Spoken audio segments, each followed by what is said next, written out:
आणि आता पाहूयात विधानसभेची रणधुमाळी। अमित ठाकरेंसाठी एकनाथ शिंदेंसमोर गळ घातली नाही, संबंधांमधून कसे निर्णय घ्यायचे हा शिंदेंचा विषय। माईमच्या उमेदवारीवरून TV9च्या मुलाखतीमध्ये राज ठाकरे यांची रोखठोक प्रतिक्रिया। मीच नाव जाहीर केलं ना, मी पहिल्या यादीत नाव जाहीर केलं की नाही, मी ते यादीत नाव जाहीर करताना मी त्यांना विचारलं होतं का की मी नाव जाहीर करतोय, तुम्ही टाकणार आहात का उमेदवार, असं काही झालं होतं का? मी नाव टाकून दिलं होतं, तुम्ही टाका उमेदवार, नाही तर नका टाका उमेदवार।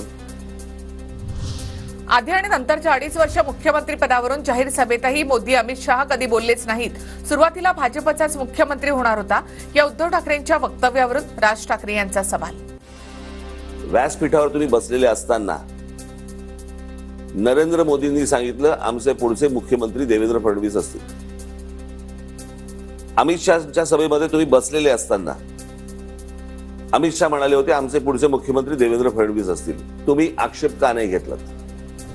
पुण्यामध्ये भुजबळांना पुणेरी पगडी काढून फुलेंची पगडी घातली आणि हीच पगडी घाला म्हणणं हाच शरद पवारांचा जातीवाद।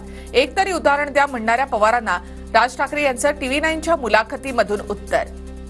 भुजबळांना लोकमान्य टिळक म्हणजे जी पुणेरी पगडी ज्याला म्हणतो आपण, ती घातली होती, ती काढून पवारांनी ती काढली, बरोबर आहे, आणि ज्योतिराव फुलेंची पगडी घातली। ही घालू नका, ही घालत जा। देवेंद्र फडणवीस मुख्यमंत्री होतील असं वाटतंय, अमित शहानी सुद्धा याचे संकेत दिले। TV9च्या मुलाखतीमध्ये राज ठाकरे यांचं भाकीत। ही संपूर्ण मुलाखत पहा रात्री 9 वाजता।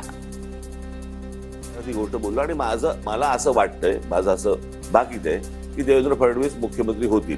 आता ह्या गोष्टींचे संकेत दोनदा अमित शहानी पण दिले।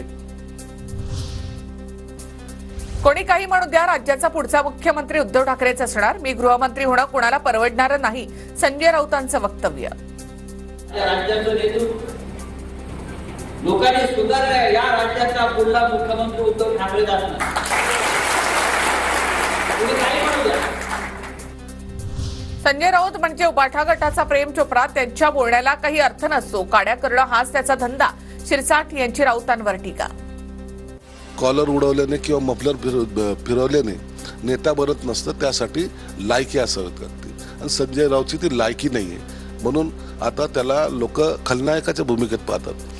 हा उबाठा गटाचा प्रेम चोपडा आहे। विधानसभा निवडणुकीमध्ये यंदा कमळ चिन्ह नाही, धनुभाऊंनी कमळ चिन्ह घेतलं असतं तर बरं झालं असतं। आता आपल्याला धनुभाऊंना आमदार करायचं आहे। आजवर एकमेकांच्या विरोधात मोठी ऊर्जा वाया घालवली, एक असतो तर कुणालाही खेटलो नसतो। धनंजय मुंडेंच्या प्रचारामध्ये पंकजा मुंडेंचं वक्तव्य। आता वाटतं की आता बदलीमध्ये कमळच घेतलं असतं तर बरं झालं असतं, असंही काय झालं?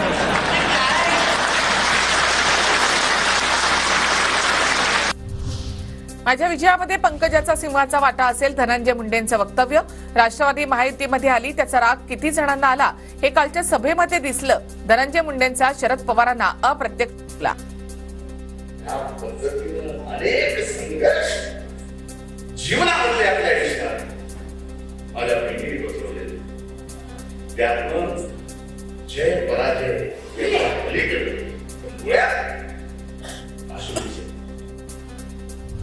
मोदी आणि शहानी बाळासाहेबांची शिवसेना विकली। मोदी आणि शहाना बाळासाहेबांचं नाव घेण्याचा अधिकार नाही, संजय राऊतांचा हल्लाबोल।